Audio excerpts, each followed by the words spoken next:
All right. Hello, hello everyone. As you're coming on, why don't you go ahead and tell me in the comments where you're watching from? That's always exciting to know.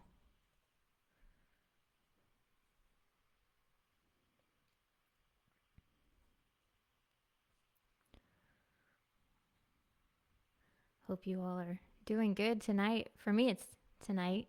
It's about 8 o'clock p.m. for me. For you guys, it could be any time of the day. So let me know. Let me know where you're watching from. I am currently in Illinois. Illinois. I guess there's no S on it. In the U.S.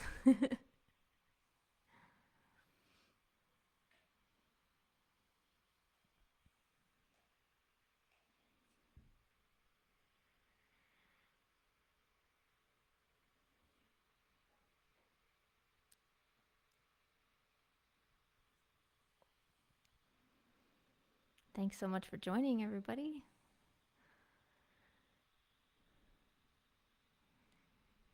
I'm going to go ahead and introduce myself. My name is Laura Williams, and I do full time music ministry.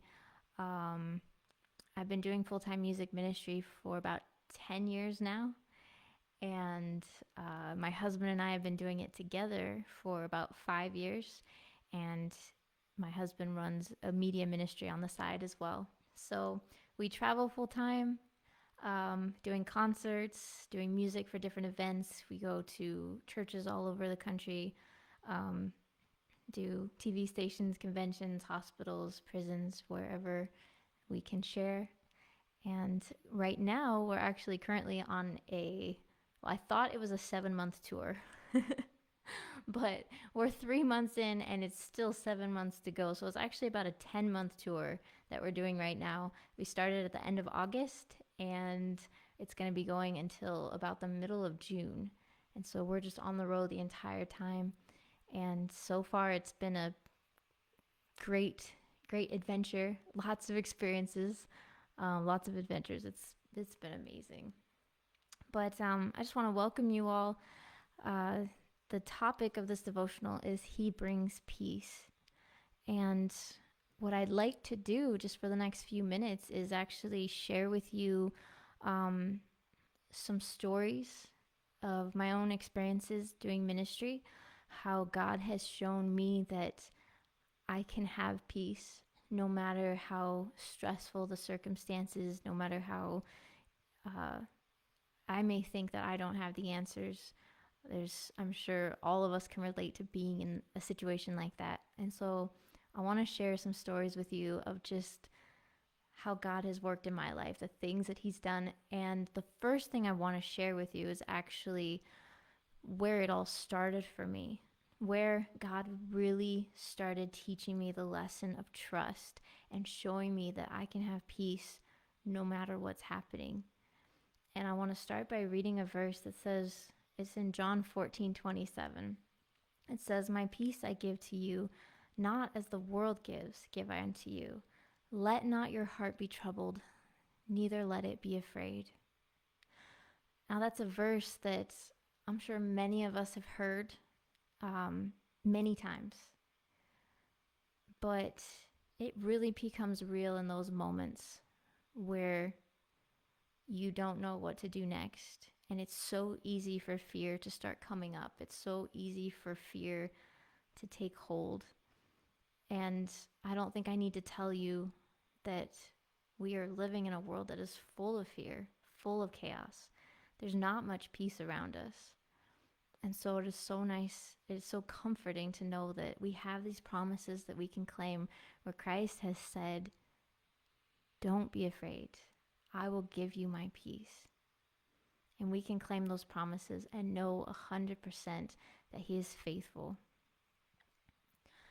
So, where this all started for me was when I was in high school, about, I don't know if I want to give this away, guys, about 10 years ago, a little over about 10 and a half years ago, I graduated from high school.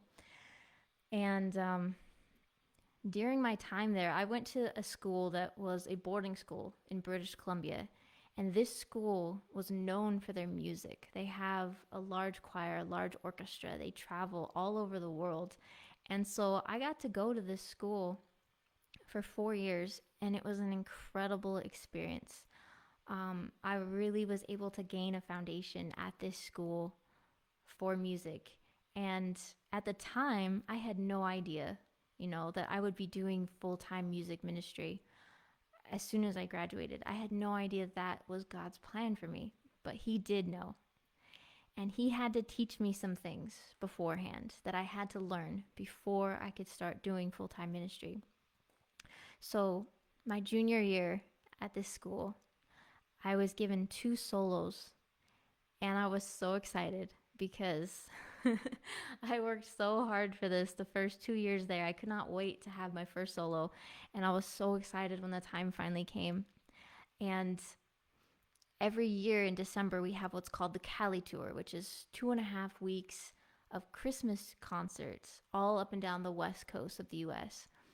And so I was given 2 solos in this Christmas concert, and we were about to go for the next 2.5 weeks concerts every night, sometimes twice a night. And so the first night comes around, and I am so excited. I'm sitting on the front row. My songs are practiced. I know that I know them, and I'm just can hardly wait to get going.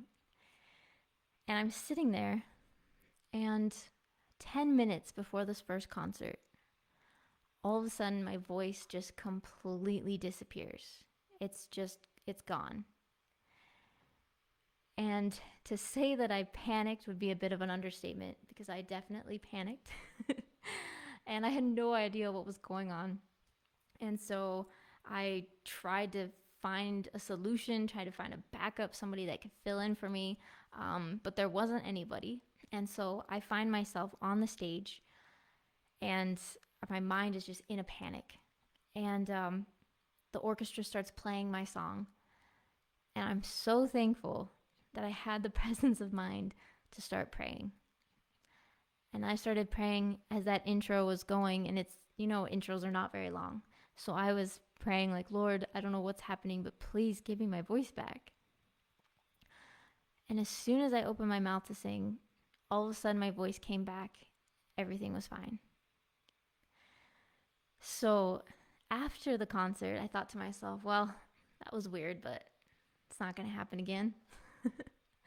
So the next night, I'm sitting on the front row again, waiting for this next concert to start. I'm feeling super excited. I'm feeling really confident about it, just ready to go.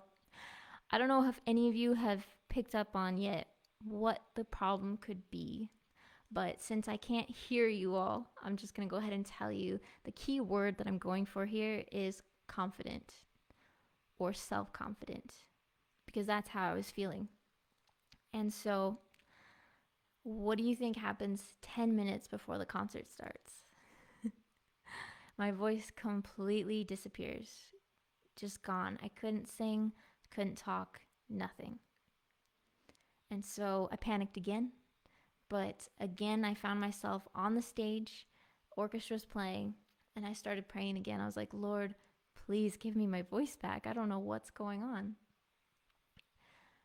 As soon as I started to sing, my voice came back, and everything was fine. And so this continued to happen every single night for the next 2.5 weeks. My voice would just completely disappear every night. And I finally, as each night went by, I started to realize what was going on. And I started to realize more and more clearly that God was trying to teach me something. And that is, He was trying to remove all self-confidence that I had in myself, because I had to understand that I cannot ever go up front and speak about Him and sing about Him without first realizing that it all comes from Him. The strength to do these things, the talents, the gifts, all of those things, they come from Him. And if we aren't relying on Him and His strength, then we have nothing. And He taught me that lesson so clearly in those 2.5 weeks. Those lessons have since carried me through the last 10 years of doing music ministry. And it was in those 2.5 weeks that God, the most practically of my entire life, he taught me what it's like to have that close communion with him, to trust him, to have this, you know, back and forth with him, just really experiencing how he proves himself to be faithful and true when we ask him. Let me just make sure that's still on. There we go. And so through this experience, I learned that when I pray and when I ask God to be there, he is there without fail. He's absolutely faithful. There's been other times that I have not remembered, and he is also very faithful to remind me. And I love that about him. I absolutely love that. And what I'm hoping that you all get from this story, because this is where it all started for me, and that is that when we trust God, we don't have to be afraid. I didn't have to be afraid about losing my voice because the voice comes from God and he's the one who gives it. And so since that time, throughout my 10 years of doing ministry, I've been through so many experiences, so many circumstances where I legitimately had lost my voice, whether I was sick, or I remember one time in particular, I had a terrible cough for an entire month that just shredded my vocal cords. I could not speak or sing anything that entire month. But I didn't cancel any of my concerts, and I had a full month of concerts at that time. And I just remembered those experiences that I had at school and how when I would trust God, he would bring me my voice back. And so I went forward with those concerts, and even though I could not sing or speak at all outside of those concerts, and if I tried, I would just, go into a full-blown coughing fit. But when I would pray and I would ask him to be with me, I would sing, my voice would come back as soon as those concerts would start. And it would be easier to sing then than when I wasn't sick at all. And the theme of my concerts at that time was God's promises. And it was so amazing to be standing there giving a concert and sharing about God's promises and how he's faithful, knowing that I'm living that in that moment. And I've learned from these experiences that I can truly have peace, even if I know that there is no way that I can do it on my own. Absolutely no way. I don't have to be afraid, because there's absolutely a way when God has the control. There's a quote that I love, and it says, "We have nothing to fear for the future, except we forget how God has led us in our past." And it is so true, because when we look back, when we are facing, a challenge or trial or even tragedy, it can be so easy to be overcome with doubts and fears. But what we have to do is look back. Look at all the times that God has been there for us in the past, all the amazing things that he has done. And that gives us strength to face what we are facing in the present, because we know that God will still be faithful and true if we trust him. And I always want to add that in, if we trust him, because it's not a one-sided relationship. It's not about just God always doing things for us. It's a give and take. We have to put forward that faith. We need to trust him. We need to ask him. If we're not asking, how can we expect God to work for us? And so it's so important that it's give and take. And I just wanted to share another quick story with you. I just have a couple stories just of my experiences in ministry, of just things that God has done.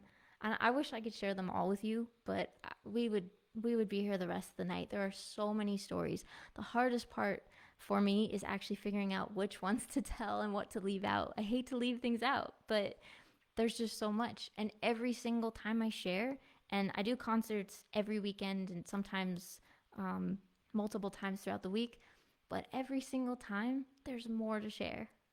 So One story I just want to share with you real quick is I was asked to fly to California, Southern California, for a weekend event. And this particular event couldn't afford to bring me and my husband. Now, usually I would require that we travel together. But this particular event, they just could not afford to bring both. So I did agree to go. And I found out kind of at the last minute that I was going to be flying into Los Angeles LAX airport at around 11 o'clock at night. I would have to go a ways from the airport, take a bus to then go to a car rental place, rent a car, which this would be my first time doing that, and then drive out of LA at, who knows, midnight, 1 o'clock in the morning. Well, you can imagine what my family said when they found that out. And my husband, they said there is no way that we are going to let you fly into Los Angeles in the middle of the night and try and rent a car and drive out of there. And so we thought, safety first. My husband's going to have to come with me. And so we had no idea how we were going to afford the ticket. It was going to set us back quite a bit. And we were really stressing about it. Like, what are we going to do? How are we going to afford this ticket? But we decided to do it anyway. And so we flew in, we did the event. The whole time we're worried about this money that we spent that we didn't really have to spend, and we weren't sure how we were going to make it up. And we spent the whole weekend worried about that. And I hate to say that. I'm ashamed to say that we were stressing about it. But it's through these experiences that God has taught us not to stress, not to worry. So this is one of those times where we were stressing and we were worrying. And we go through the whole event. And it was wonderful. And then we get to the airport to leave. And I just remember we were sitting there at the gate, waiting to go, and just kind of talking about, should we have done this? Was it really worth it? Maybe we shouldn't have spent that money. And I don't know. We're just going back and forth. All of a sudden, the lady at the gate makes an announcement, and she says, "This flight is overbooked, and we're looking for volunteers who would be willing to sit out until the next flight. Will be willing to pay." And so we were like, okay, we're not in a hurry. So we jumped up, we went to the counter, and long story short, I'm going to tell you first, the amount that we spent on the ticket for my husband to join me was $400. We go up to the gate, and we say, we're willing to wait for the next plane. And she's like, great. She's like, I'm going to give each of you $200 for giving up your seats. And the next flight is in 15 minutes. So, I don't know if you guys have caught on to this yet, but we spent $400 and God gave us $400 back. And we only had to wait 15 minutes. So, all that time spent stressed and worried was for nothing because God already had a plan. He already knew how he was going to solve this. And we just needed to be patient. And he literally gave us back what we spent to the penny. And we were hanging our heads when we walked away from that desk because we were just thinking about how much time was wasted stressing, how we should never have doubted God at all. He knew. So, man, I have no idea, what you guys are facing out there. When I look at the group here in Worldwide Unified, every day I see stories of people that are suffering, people that are going through incredible things that I can't even imagine. And I'm so glad that I have this opportunity right now to speak to each of you. And I just want you to know, no matter what you're going through, God will be there. You can trust him. God can work out your problem before you even know that you have one. And I'd like to share with you a quick story about that, just to give you an example of what that can be like. So earlier this year, my husband and I, we were in South Dakota. And I was singing for an evangelistic series. For those of you who don't know what an evangelistic series is, it's basically about a 3 to 4 week long series of meetings every night that go through the Bible, prophecy, Revelation, Daniel, all those things night by night, and just kind of open up all these different topics. And it's incredible to be a part of. I love being a part of them. But we were in South Dakota doing a particular evangelistic series. And on a Saturday morning, we get a call, and it was my dad. And you guys don't know this, but we're actually building our own home right now. We're actually almost finished building our own home, and we're super excited about it. But we've been building it for the last 2 years, so we put a lot of work into it. Well, we get this call Saturday morning while we're at this evangelistic series in South Dakota, and my dad says we had a huge windstorm, and there are several trees. I think there was 3 trees that were leaning directly over our building where our house is, and they were coming up by the roots. And he said, if I don't know what we're going to do, but if there's another windstorm, these trees are going to come down. They're going to go directly into your house, and they're going to destroy all the progress that's been made so far. So you can imagine the stress that we were feeling. And so my husband, it's Saturday, so we can't do anything. Then Sunday, I'll still can't do anything because everything is closed. And so the stress was laid on us. Nothing we can do, and our house could be destroyed at any time. Well, this same day, my dad called me Saturday morning. Saturday evening, one of the church members at the series comes up to us, and he gives us this little bag. And in it was some honey, lemon, ginger, things to make tea.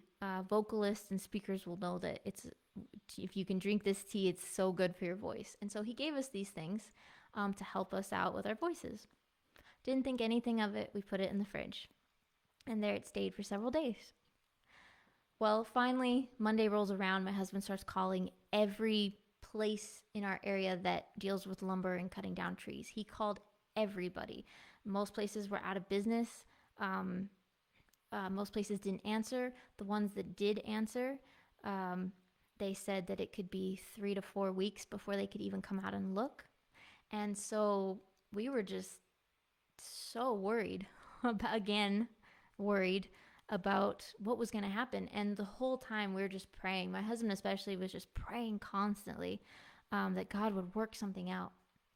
Well, Thursday comes around. This is Saturday to Thursday. Thursday rolls around, and we get a phone call from a guy that lived 15 minutes down the road from us.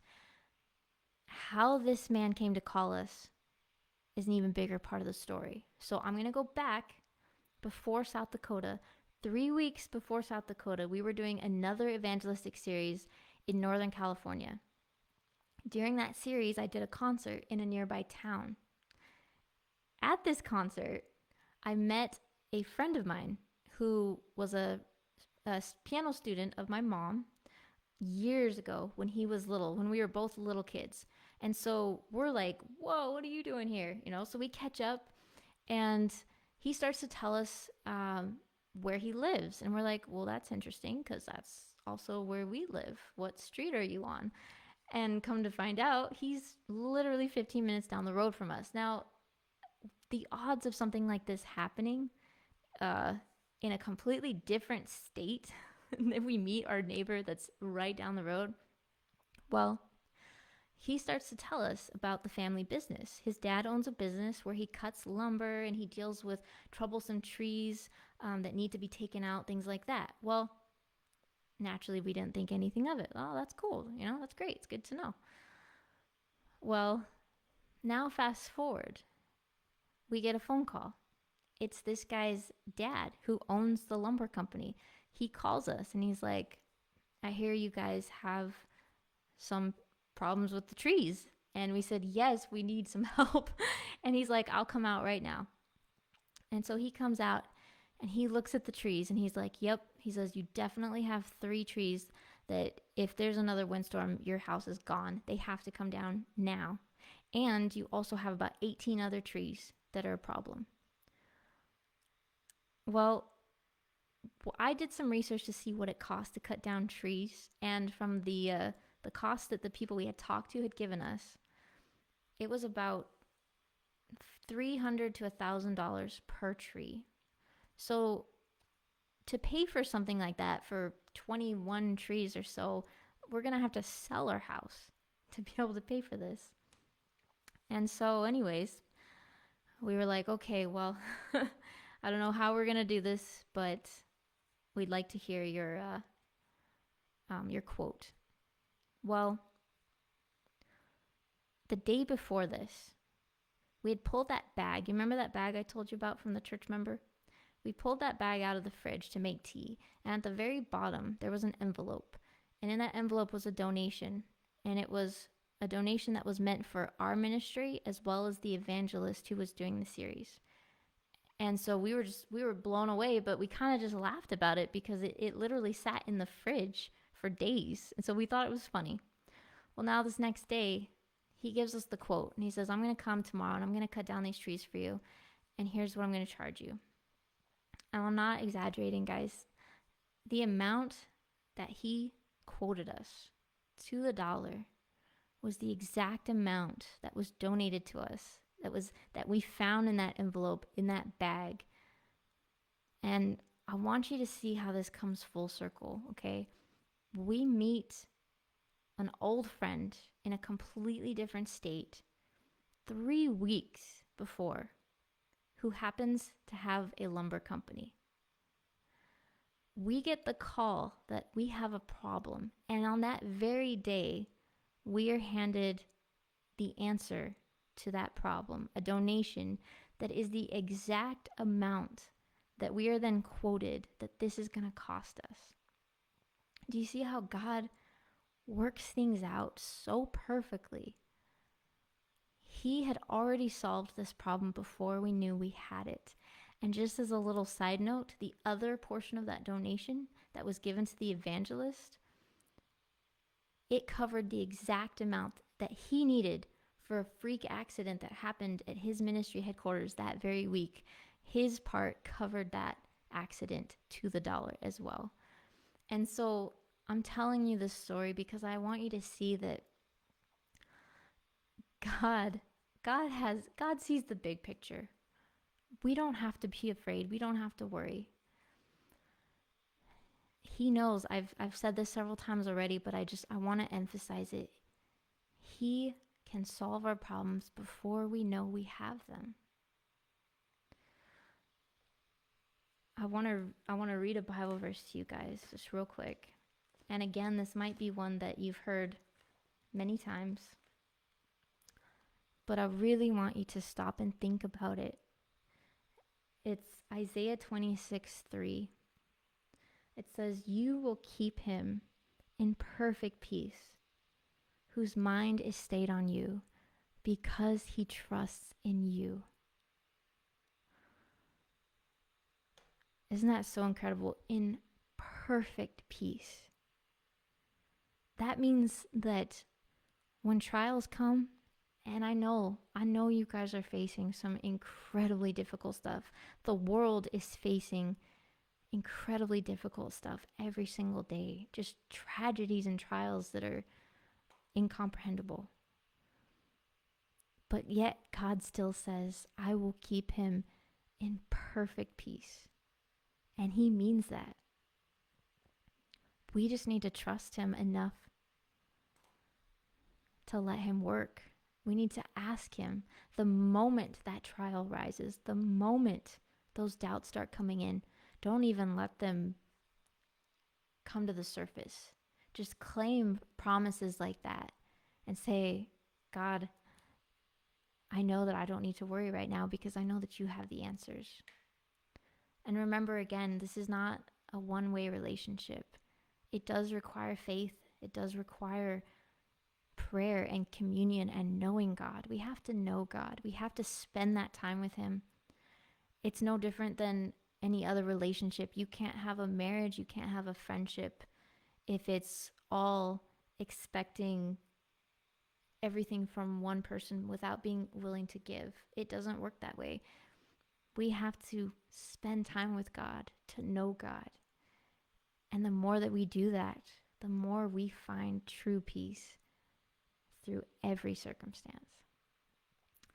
So I hope that these stories have been inspiring to you. I hope they've been encouraging to you. Like I said, there's so many more I could share because God does incredible things for us every single day. And it's so exciting to share them. And I love to see other people excited to live out their own experiences with God. And I want to close. I'm actually just going to sing a song to you that is one of my favorites. And we figured out kind of at the last minute, Facebook Live doesn't really work the same as what we're used to. So I can't actually use a track or anything like that. So I'm just going to sing it to you a cappella. And honestly, this song, the lyrics are so beautiful, you don't need anything else. I just want you to really take in the lyrics and let your soul rest as you listen. This is one of my favorite songs. Many of you may know it. And every time I sing it, it brings me peace as I'm singing it. And so I hope it does the same for you.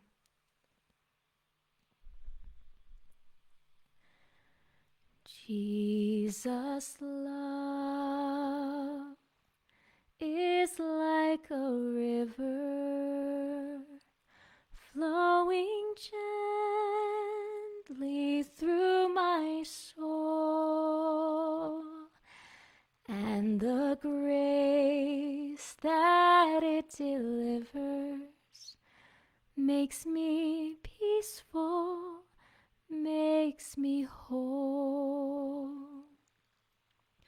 For everything grows where the water goes, and everything's green where the water flows.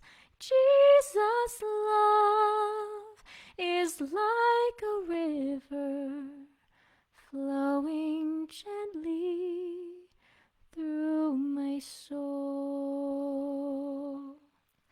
Jesus' love is like the sunshine falling softly on my face, and it warms me like a fire, bringing comfort, bringing peace. For everything grows where the sunlight goes, and everything's green where the sunlight glows.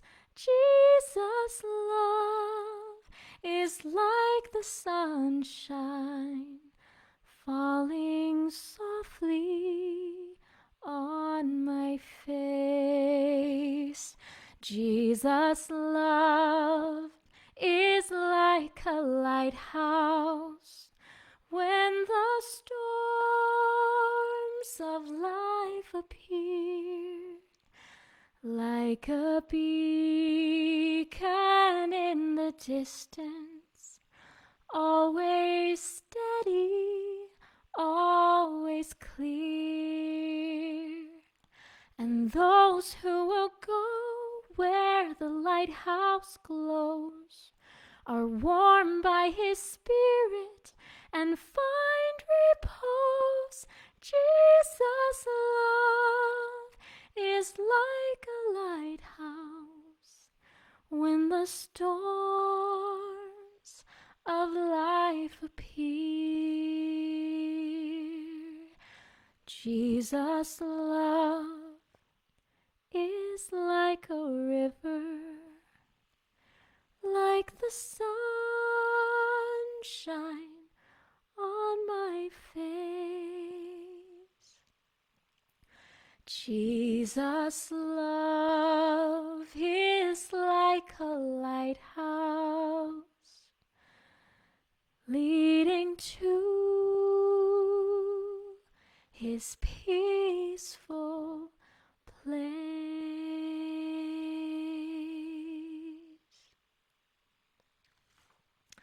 Thank you so much for joining. I I hope that you've been encouraged. I hope that you've been inspired to spend more time with God, to trust Him, to lean on Him, no matter what you're facing, no matter what trials you go through. And I just want to close with a quick prayer. Dear Heavenly Father, thank you so much for this opportunity that we have to come together and to talk about you, to worship you, and just to share experiences and testimonies, because personal testimony can be one of the most effective ways to share you with others and to encourage others. And I thank you for this opportunity. And I just want to pray for each person watching that they will have been brought closer to you and that you will be with them no matter what they're going through right now today. Thank you so much for leading us in our lives and for always being there for us. In Jesus' name, amen. Thanks, guys.